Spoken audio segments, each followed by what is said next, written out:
Welcome to Copilot Podcasts. Imagine touching a diamond and becoming living diamond, or touching steel and becoming pure metal. Today, we're diving into one of Marvel's most fascinating villains, a man who can literally become anything he touches. We'll explore his incredible powers, his epic battles, and his journey from pure villain to something more complex. And what's really fascinating is how this character came to be. We're talking about Karl Crusher Creel, the Absorbing Man, who first appeared in Journey into Mystery Number 114 back in 1965. Wait, so this character's been around for over 60 years? Exactly. And his origin story is pretty wild. See, Creel started out as just a regular boxer who turned to petty crime. A boxer? That's interesting. There seems to be this weird connection between boxing and supervillains in comics, right? Yeah, it's this fascinating trend. But Creel's story takes a turn when he gets caught and thrown in prison. That's where Loki, yes, that Loki, decides to use him as a pawn against Thor. Oh man, classic Loki move. What did he do? According to the comics, Loki slipped an enchanted potion into Creel's drinking water in the prison commissary.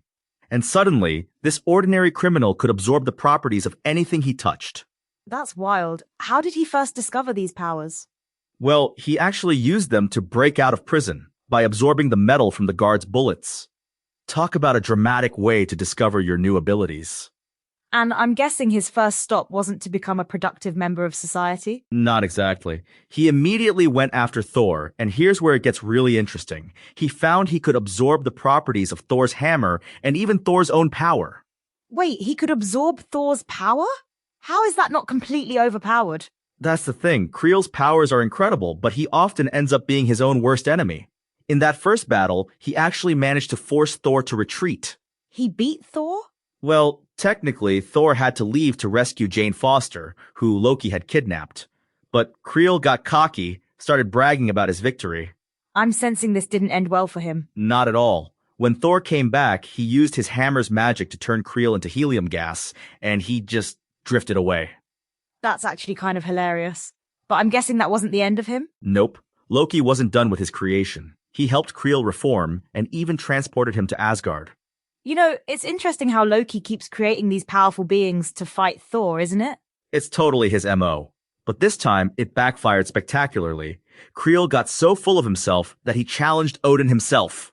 He challenged the Allfather? That's like picking a fight with a nuclear bomb. Exactly. Odin literally just waved him away into space. But here's where Creel shows his resourcefulness. He managed to return to Earth by hitching a ride on a comet. Space hitchhiking, that's a new one. What happened when he got back? He immediately ran into the Hulk, and actually almost won that fight too. Had Hulk pinned down, was about to crush him with a boulder.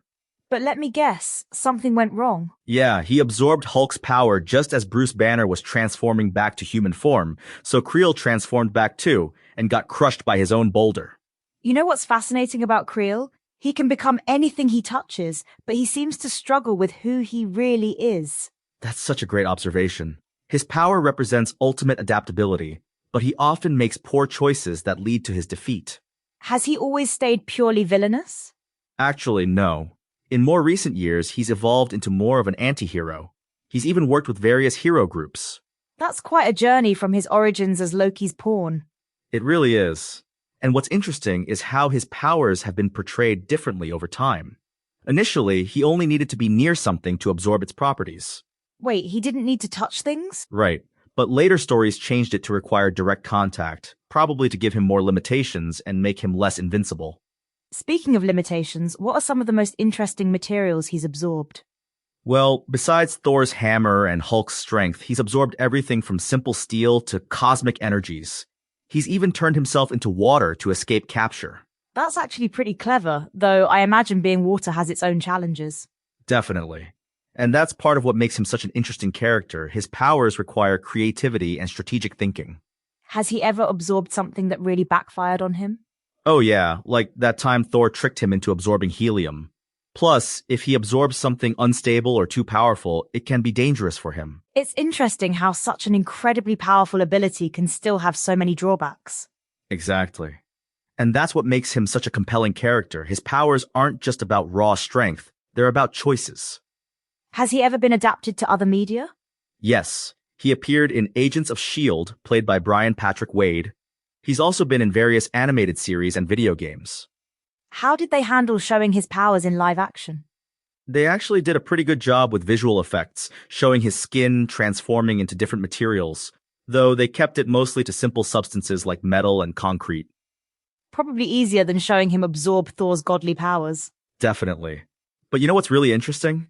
In the comics, he actually carries around that ball and chain from his prison escape as a weapon. Wait, he kept his prison chain? That's kind of poetic. Right? It's like he turned the symbol of his imprisonment into a source of power. That's actually pretty deep for a character who started as just another Thor villain. And that's what makes Marvel characters so enduring. They evolve and develop layers over time. Speaking of evolution, how has his relationship with Thor changed over the years? It's actually become more complex. While they're still often opponents, there's more of a grudging respect there now. I guess fighting someone for 60 years will do that. Exactly. And you know what's really fascinating? He's actually been ranked among some of Marvel's most powerful matter manipulators. Really? Even with all the cosmic beings out there? Yep. While he's not on the level of beings like Molecule Man, his ability to instantly absorb and utilize any material or energy is pretty remarkable. It really is amazing how a character created to be a one-off Thor villain has become such an enduring part of Marvel's universe. And he's still going strong today, appearing in recent comics as part of various teams and storylines. So what do you think makes the Absorbing Man still relevant after all these years? I think it's because his power set is both simple to understand and infinitely versatile. Plus, his character arc from pure villain to something more complex reflects how comics themselves have evolved. And maybe there's something relatable about someone who can become anything but struggles to figure out who they really are. That's exactly it. Despite all his power, his story is ultimately a very human one. Well, that brings us to the end of today's episode of Co-Pilot Podcasts. Remember, folks, sometimes your greatest strength can also be your greatest weakness. Just try not to turn yourself into helium gas.